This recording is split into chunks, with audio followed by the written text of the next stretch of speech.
Hello guys, super Sunday by शनीमध्ये सगळ्यांचं स्वागत आहे. आपल्या चॅनलला जर सबस्क्राईब केलं नसेल तर सबस्क्राईब करा. 50च्या वर काउंट जाऊन दे. ज्या गोष्टी प्रत्येक आठवड्यात होतात, वारंवार होतात, त्या आपल्यासाठी झालेल्या आहेत किरकोळ. प्रत्येक आठवड्यात रोड, ब्रिज, गटार, नाले, पाणी, आरोग्य, शिक्षण यात काही ना काही तर होतच असतं. पायाभूत सुविधा.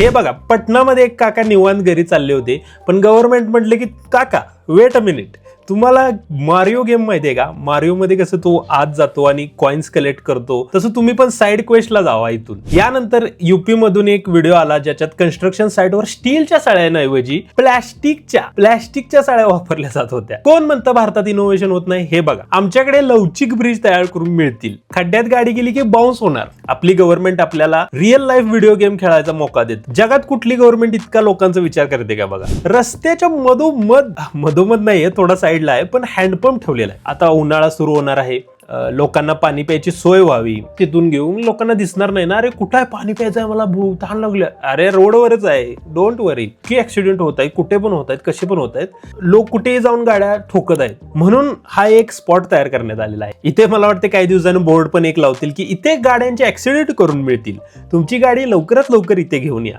एवढा कॉन्फिडन्स पाहिजे. इथे जी कामगार काम करत आहेत स्वतः खाली पडणार नाहीत एकतर, आणि दुसरं म्हणजे हा जो लोखंडी बार दिसतोय हा खाली चाललेल्या लोकांवर पण पडून देणार नाहीत. इतकी पॉवरफुल, इतकी रिस्पॉन्सिबिलिटी, इतका कॉन्फिडन्स आहे का या सुपर मार्वल डीसीच्या सुपरमॅन, बॅटमॅन आणि स्पायडरमॅन मध्ये? हे आहेत आमचे करे बॅटमॅन सोबत. सेफ्टी बिफ्टीचं काही विचारायचं नाही.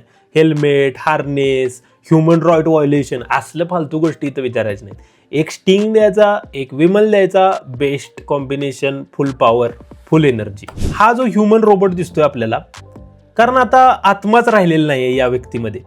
आपण तो काढून घेतलाय सिस्टीमने. तो आत्मा जो असतो, ज्याला एक चेतना म्हणली जाते, ती आपण सगळ्यांनी काढून घेतलेली आहे. आपल्याला चीन, US यासारख्या मोठ्या देशांबरोबर कम्पीट करायचं आहे. तिथे लोक रोबोट्स बनवत आहेत, तर आपण माणसांनाच रोबोटमध्ये कन्वर्ट करत आहोत. कुठला ॲटॉमिक हॅबिट्स, कुठला करेज टू बी डिसलाईक, सगळी मोटिवेशन फेल आहे तिथे. बाय द वे, हा व्हिडिओ बेंगलोर मधला आहे. देशातल्या हायटेक सिटीमध्ये जर हे असं होत असेल तर दुसऱ्या शहराकडून काय अपेक्षा करणार? आपल्या संविधानात आर्टिकल 19D सांगतो आपल्याला भारतात कुठेही मुक्त फिरण्याचा अधिकार आहे. पण माझी एक इच्छा आहे की काही लोकांचा हा अधिकार काढून घेतला पाहिजे ताबडतोब. जसं की हे यामध्ये येतात हे असे लोक, झिरो सिव्हिक सेन्स, झिरो पण पॉझिटिव्ह नंबर आहे यांच्यासाठी. हा एक मला वाटतं निगेटिव्ह सेन्स आहे. अरे दोन वेगवेगळी मुलं दिसली मला इथे. आजची मुख्य आणि ठळक बातमी ज्याने पूर्ण महाराष्ट्र हादरून सोडलेला आहे. खरं तर यात शॉक वाटायचं काय आहे हे मला समजत नाही. सरप्राईज व्हायचं काही कारण नाही याच्यामध्ये. दर 3-4 वर्षांनी असा कोणतरी बाबा बोवा सापडतो ज्याने रेप केलेले असतात, मर्डर केलेले असतात, असल्या सगळ्या भानगडी असतात, 2 नंबरचा पैसा असतो त्याच्याकडे, आणि लोक म्हणतात हे अरे असं कसं काय झालं, आणि परत आणि 3-4 नवीन कुठला तर बाबा शोधतात आणि त्याच्या मागं लागतात. जे का रंजले गांजले त्यासी म्हणे जो आपले, तोची साधू ओळखावा, देव तेथेची जाणावा. यातला सगळ्यात महत्वाचा शब्द आहे रंजलेले गांजलेले. यात कुठे बिझनेसमन, नेता, पुढारी असा उल्लेख केलाय का तुकाराम महाराजांनी? जे का रंजलेले गांजलेल्यांना वर काढतो. तुम्हाला एक सिंपल ट्रिक सांगतो. कधी पण असला बाबा बुवा भोंदू माणूस असला ना, कुठल्याही धर्माचा असू दे, मग तो कुठल्याही देशातला असू दे, त्याचं एक ट्रस्ट असतं. म्हणजे त्याने एक संघटना स्थापन केली असते. त्या ट्रस्टमध्ये कोण कोण लोक आहेत बघा, आणि त्या लोकांचे राजकीय संबंध, कुठल्या मोठ्या बिझनेसमनची संबंध आहेत का बघा, आणि त्या नेत्याचं नाव घ्या आणि त्याच्या पुढे स्कॅम हा गुगलवर सर्च करा. मग तुम्हाला कुठला ना कुठल्या तरी एका न्यूज मध्ये किंवा कुठेतरी काहीतरी स्कॅम सापडणार म्हणजे त्या स्कॅमचे पैसे मनी लॉन्ड्रिंग किंवा काही म्हणू शकतो, ब्लॅकचा पैसा व्हाईट करायला हे ट्रस्ट ओपन केलेले असतात. हे आतापर्यंत हेच होत आले. हे कधी सापडलं नाही लोकांचं, पण हेच आहे. आता पुढे प्रश्न येतो अंधश्रद्धेचा. हे पैशाचा मॅटर सोडून द्या, अंधश्रद्धेचा. आत्ताच्या काळात महाराष्ट्रात अंधश्रद्धेचा सुळसुळाट अक्षरशः सुरू. आधी पण होतं, पण इतकं उघड नव्हतं. मोबाईल उघडा, Instagram, YouTube, TV serial, picture, movies, सगळीकडे लोकांना फसवायचं काम सुरू आहे अंधश्रद्धेच्या नावाखाली, धर्माच्या नावाखाली. कुठल्याही एका पर्टिक्युलर धर्माबद्दल बोलत नाही मी, सगळ्या धर्मामध्ये. इप्स्टीन करत होता तर ते अंधश्रद्धा वगैरे, तर इथे पण आपला हा इप्स्टीन पण करतोयच ना. 900 कन्या पुत्र होती तर का करणे लागे पती, असं तुकाराम महाराजांनी म्हणलेलं आहे. जर 900 मुलं होत आहेत तर नवरा कशाला केलाय. ध्यान ज्ञानकांडावर विश्वास ठेवा, कर्मकांडावर विश्वास ठेवू नका.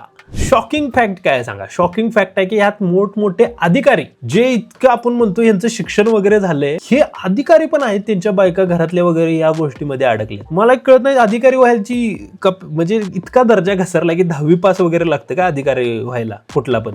म्हणजे हे इतकं ज्ञान घेणार, UPSC MPSCचं त्यांचा विवेक जागृत करणार आणि शेवटी या बाबाच्या पायाखालीच जाणार. मग काय उपयोग आहे एवढं सगळं करून. रेडे कापतात, आगोरी पूजा करतात, ताईत बांधतात, करणी करतात. असा नव्हता महाराष्ट्र आपला. आपल्या संविधानात आर्टिकल 51A(H) काय सांगतो, वैज्ञानिक दृष्टिकोन ठेवा. का घडते बाबा असं, काचा प्रश्न विचारा. का होतंय असं.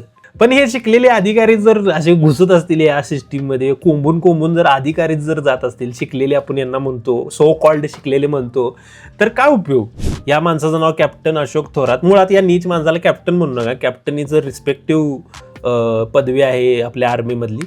हा एक मर्चंट नेव्हीमध्ये होता, कॅप्टन पण होता की नाही माहित नाही कोणाला. आता हा भोंदू एवढ्या लोकांना गंडवतोय तर स्वतःच काय बायोडेटा स्वतः सगळा गंडवूनच लिहिला असेल. ह्या बाबाकडे 13 कोटीचा फार्म हाऊस आहे. 13 कोटीचा फार्म हाऊस. इथे 1-1 रुपया जोडताना काय व्हायला लागले परिस्थिती बघा. 13 कोटी कुठून, ईडी कुठे गेली यावेळी, ईडी कुठे गेली. हे प्रकरण आत्ताच का बाहेर आलं, निवडणुकीच्या वेळी का बाहेर आलं नाही. सगळ्या बाजूनी विचार करा, प्रदक्षिणा घाला सगळ्या बाजूनी या गोष्टीला, की फक्त माझा अँगलच घेऊन मी बघू शकतोय का, असं नाही.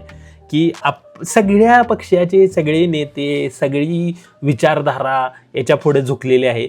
तुम्ही बघा आणि सगळ्या बाजूनी विचार करा. हा खूप मोठा स्कॅम आहे आणि अपेक्षा वाढवा मित्रांनो, अपेक्षा वाढवा.